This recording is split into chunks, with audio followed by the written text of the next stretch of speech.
دوستوں، قیامت وہ دن ہوگا جس دن دنیا کی تمام مخلوقات، انسان، حیوان، جن، فرشتے سب فنا ہو جائیں گے۔ اللہ کے سوا کچھ باقی نہ رہے گا۔ ویسے ہی قیامت کی کچھ نشانیاں بھی ہیں، جن میں سے قیامت کی سب سے بڑی نشانی یہ ہے کہ قیامت سے پہلے ایک ایسی مخلوق آئے گی جس مخلوق سے سامنا کرنے کی طاقت کسی کے پاس نہیں ہوگی۔ جی ہاں، میں بات کر رہا ہوں یاجوج ماجوج کی۔ دوستوں، آج ہم یاجوج ماجوج کے زمین کے نیچے قید ہونے سے لے کر قیامت میں آنے تک کی پوری سٹوری تک کو ڈسکس کرنے والے ہیں، تو بنے رہیے گا ویڈیو کے اینڈ تک۔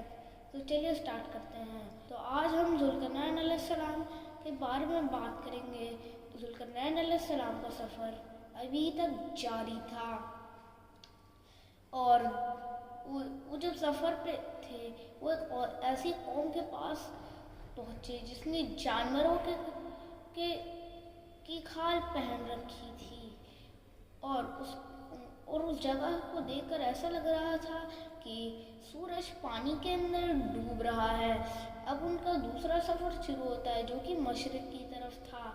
وہ مشرق کی طرف نکل پڑتے ہیں، اور پھر سے ان کو ایک اور قوم دکھائی دیتی ہے جن کے پاس رہنے کے لیے کوئی عمارت یا گھر نہیں تھے۔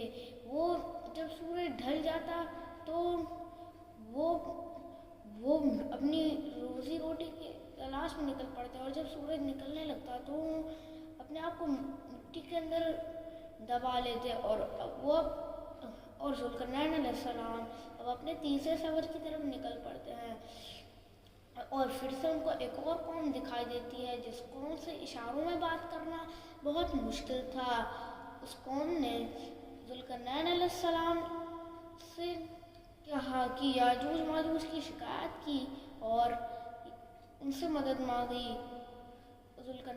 وہ قوم بول رہی تھی کہ اگر وہ اس چیز کی مدد کریں گے تو وہ انہیں سب کچھ دیں گے۔ تو ذوالقرنین علیہ السلام بولتے ہیں کہ میرے پاس اللہ کا دیا ہوا بہت کچھ ہے، مجھے کسی بھی چیز کی ضرورت نہیں ہے، مجھے بس تمہیں میری مدد کرنی ہوگی۔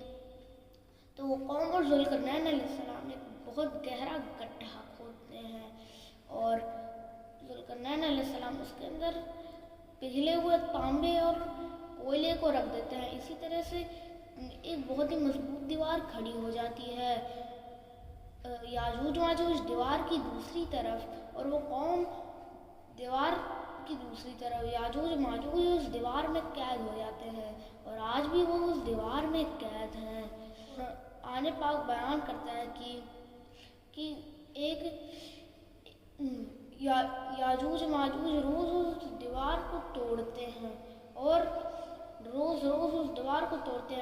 دیوار کو توڑنے کے بہت قریب ہوتے ہیں تو ان میں سے کوئی ایک بولتا ہے چلو کل توڑ لیں گے، اور کل دیوار اپنی اصلی شکل میں واپس آ جاتی ہے۔ تیسرے دن پھر ایسا ہوتا ہے، چوتھے دن پھر ایسا ہوتا ہے، پانچویں دن پھر ایسا ہوتا ہے، چھٹے دن پھر ایسا ہوتا ہے۔ لیکن قیامت جب قریب ہوگی تو ان میں سے ایک بولے گا کہ کل انشاءاللہ اس دیوار کو توڑ دیں گے، اور وہ اس دیوار کو توڑ دیں گے، اور تب تک حضرت عیسیٰ علیہ السلام یاجوج دجال کو مار چکے ہوں گے، اور عیسیٰ علیہ السلام کو اللہ کی طرف سے حکم دیا جائے گا کہ جاؤ اس پہاڑ پہ چلے جاؤ، وہ اس پہاڑ پہ چلے جائیں گے۔ اس کے بعد یاجوج ماجوج اندر سے اس دیوار کو توڑ کر باہر نکلیں گے، اور کچھ ہی دنوں 40 دنوں میں دنیا کا سارا پانی پی جائیں گے، فصل کھا جائیں گے۔ پھر عیسیٰ علیہ السلام اللہ سے دعا کرتے ہیں کہ یا اللہ تعالیٰ یاجوج ماجوج کے گلے میں ایک ایسا کیڑا پیدا فرما دے جس سے پل بھر میں ہی ڈھیر ہو جائیں، کی دعا قبول ہو جاتی ہے۔ اور عیسیٰ علیہ السلام کو پھر حکم ہوتا ہے کہ جاؤ اب زمین پر جاؤ۔ وہ زمین پہ جاتے ہیں تو ان کو دکھتا ہے کہ یاجوج ماجوج اب نہیں ہے، اور پوری